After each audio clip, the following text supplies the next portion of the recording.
Hi hello மக்களே, எல்லாம் எப்படி இருக்கீங்க? இன்றைக்கி ஞாயிற்றுக்கிழமை வீட்டில் நான்வெஜ் சமைக்கலாம்னு சொல்லிட்டு பிளான் பண்ணி நான்வெஜ் வாங்க வந்தாச்சு. நிறைய கடையை பார்த்துட்டு கடைசி இந்த கடையை தான் நாங்கள் சூஸ் பண்ணியிருக்கோம். ஆக்சுவலாக வந்து இது நான்வெஜ் கடை ப்ளஸ் ஹோட்டலுங்க. லிப் ஸ்டார் மட்டன் ஸ்டால் பேர். இது காவேரிப்பட்டினத்தில் தான் இருக்குது இந்த கடை. காலையில் டைமில் வந்தீங்கன்னா இந்த கடையில் வந்து நீங்கள் பச்சைக்கறியாக வாங்கிட்டு போய் வீட்டில் வந்து சமைச்சிக்கலாங்க. இல்லை எனக்கு பிரியாணியாக வேணும்னா மதியான டைமில் வந்தீங்கன்னா நீங்கள் பிரியாணியாக வாங்கிக்கலாம். இல்லைப்பா எனக்கு சிக்கன் 65 இந்த மாதிரி தான் வேணும்னா நீங்கள் ஈவினிங் டைம் வந்தீங்கன்னா சிக்கன் 65 இந்த மாதிரி ஐட்டமும் இங்கே கிடைக்குதுங்க. ஆக மொத்தம் எல்லா நாளுமே இங்கே பார்த்தீங்கன்னா நான்வெஜ் வந்து கிடைக்கும். ஆக்சுவலாக இன்றைக்கி நம்ம கறி வாங்கிட்டு போய்ட்டு வீட்டில் தாங்க சமைக்க போகிறோம். இந்த கடையில் செய்கிற பிரியாணி எப்படி இருக்குன்னு சொல்லிட்டு உங்களுக்கு ரிவ்யூ பண்ணணுமா கீழே கமெண்ட் பண்ணுங்கள். நெக்ஸ்ட் வீடியோவில் நான் அப்லோட் பண்ணிடுறேன். அண்ணன் பிரியாணி செய்ய ஸ்டார்ட் பண்ணிட்டாரு. அந்த பக்கம் அக்கா தக்காளி வெங்காயம் இதெல்லாம் ரெடி பண்ணி வச்சுருக்காங்க. இங்கே ஒரு சிக்கன் பிரியாணி பார்த்தீங்கன்னா 50 ரூபா தான். கேட்கவே ஆச்சரியமாக இருக்குல்ல? ஆமாங்க, இங்கே ஒரு சிக்கன் பிரியாணி 50 ரூபா தான்.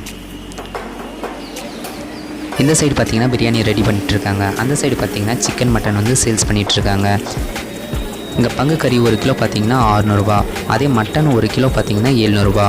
நம்ம வந்து பங்கு கறி தான் வாங்க போகிறோம். எல்லாருமே பரபரப்பாக வேலை செஞ்சிட்ருக்காங்க.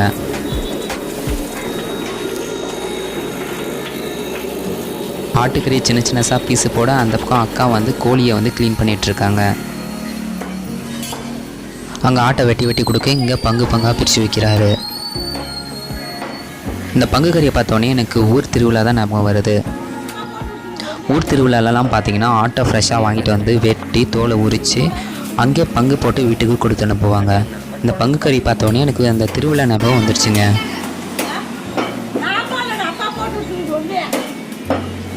கறி வெட்டத்தை நினைக்கிறேன். கட் பண்ணுங்கண்ணா.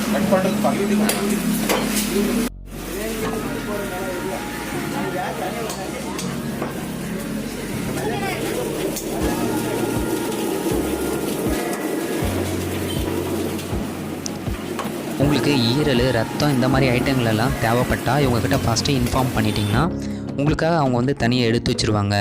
நீங்கள் அதுக்கப்புறமா வந்து அமௌண்ட் பே பண்ணிவிட்டு கூட நீங்கள் வாங்கிக்கலாம்.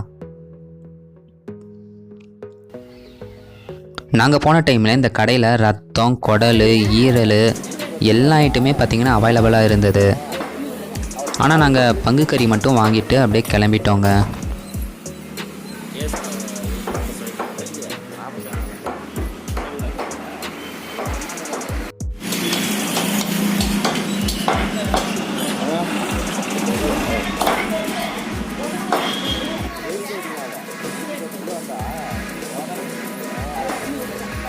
கடையில் ஒர்க்கு பிஸியாக போயிட்டு இருந்துச்சு. சரி, அவங்கள டிஸ்டர்ப் பண்ணக்கூடாது, நாம் வந்த வேலையை நம்ம பார்க்கலாமேன்னு சொல்லிவிட்டு அண்ணங்கிட்ட ஒரு பங்கை வந்து பார்சல் பண்ண சொல்லிட்டேன்.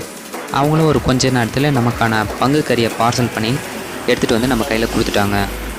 அங்கேருந்து வாங்கிட்டு நெக்ஸ்ட் என்ன வீட்டில் போய்ட்டு அதை வறுத்து சமைச்சு சாப்பிட வேண்டியது தான். சரி வாங்க வீட்டுக்கு போகலாம். வாங்கிட்டு வந்த கறியை க்ளீன் பண்ண ஸ்டார்ட் பண்ணியாச்சு. கறி நல்லா ஃப்ரெஷ்ஷாகவே இருக்குது. குவான்டிட்டியும் நிறையா கொடுத்துருக்காங்க.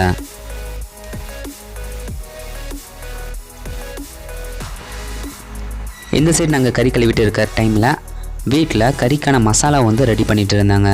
இந்த மசாலா பார்த்திங்கன்னா ஃபுல்லுமே நேச்சுரலாக தான் பண்ணியிருப்பாங்க. இந்த மட்டன் மசாலா இந்த மாதிரிலாம் எந்த ஐட்டமுமே சேர்த்த கிடையாது. ஃபுல்லுமே நேச்சுரலாக பண்ணியிருக்காங்க. ஆட்டுக்கறிக்கு மசாலா செய்யறதுக்கு ஈஸி தாங்க. அதுக்கு தேவையான பொருட்கள்னால் சின்ன வெங்காயம், பூண்டு, தக்காளி, மல்லித்தூள், மிளகாய்த்தூள், உப்புத்தூள், பட்டை, லவங்கம், பொட்டுக்கடலை, உங்களுக்கு தேவைப்பட்டால் தேங்காய் கூட சேர்த்திக்கலாங்க. இதெல்லாம் அரைச்சி எடுத்துக்கினா மட்டன் மசாலா ரெடி.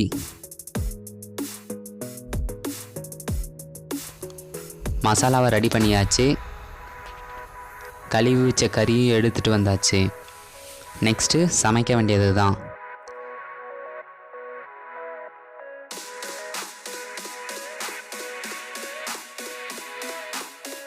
ஒயிட் ரைஸும் ரெடி பண்ணியாச்சுங்க. நெக்ஸ்ட்டு நம்ம கறியை சமைக்க வேண்டியது தான். மட்டன் செய்ய ஸ்டார்ட் பண்ணியாச்சுங்க. ஒரு குண்டை எடுத்து அதில் தேவையான அளவுக்கு எண்ணெயை ஊற்றி அதில் கருவேப்பிலையை போட்டாச்சு.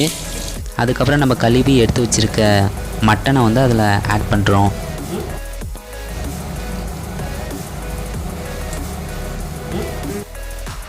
கறியோட தண்ணி சேர்த்தாமல் நல்லா வேக வைங்க.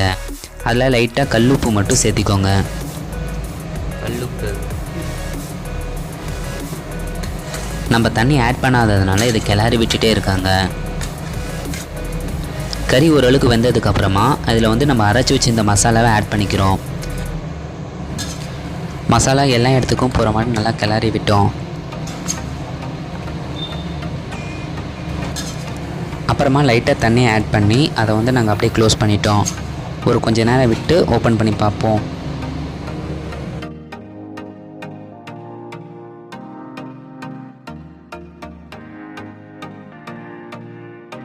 கறி வந்துருச்சான்னு பார்க்க சொன்னாங்க. நானும் தட்டில் எடுத்து போட்டு சாப்பிட்டு பார்த்தேன். கறி அருமையாக வந்துருச்சுங்க.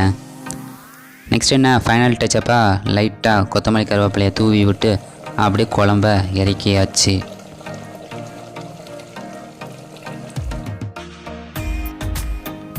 டேஸ்டியான மட்டன் குழம்பு ரெடி பண்ணியாச்சுங்க. நெக்ஸ்ட்டு தட்டில் போட்டு சாப்பிட வேண்டியது தான் பேலன்ஸ்.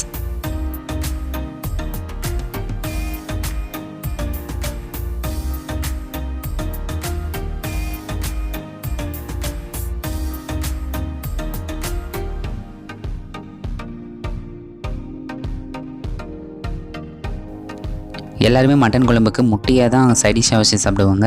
நான் கொஞ்சம் டிஃப்ரெண்ட்டாக இருக்கட்டுமேனு உளுத்தம் வடை வச்சு சாப்பிட்டேங்க. குழம்பு பார்க்கவே அற்புதமாக இருந்தது. சரி டேஸ்ட் பண்ணி பார்ப்போமேனு சாப்பிட ஆரம்பிச்சாச்சு. இவ்வளோ நேரம் நம்ம வெயிட் பண்ண அந்த தருணம் வந்துருச்சு.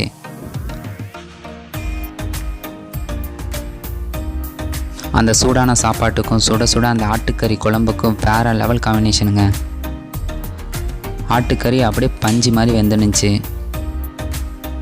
டேஸ்ட் அல்டிமேட்டாக இருந்துச்சு. நீங்களும் இந்த மாதிரி மட்டன் குழம்பு உங்கள் வீட்டில் ட்ரை பண்ணி பாருங்கள். அவ்வளோதான் இந்த வீடியோட ஹெண்டுக்கு வந்தாச்சு. நம்ம சேனலை யாராவது சப்ஸ்கிரைப் பண்ணாமல் பார்த்துட்டு இருந்தால் மறக்காமல் சப்ஸ்கிரைப் பண்ணிக்கோங்க. அந்த பெல் பட்டனை தட்டி விட்ருங்க. நெக்ஸ்ட் வீடியோவில் பார்க்கலாம். பாய்.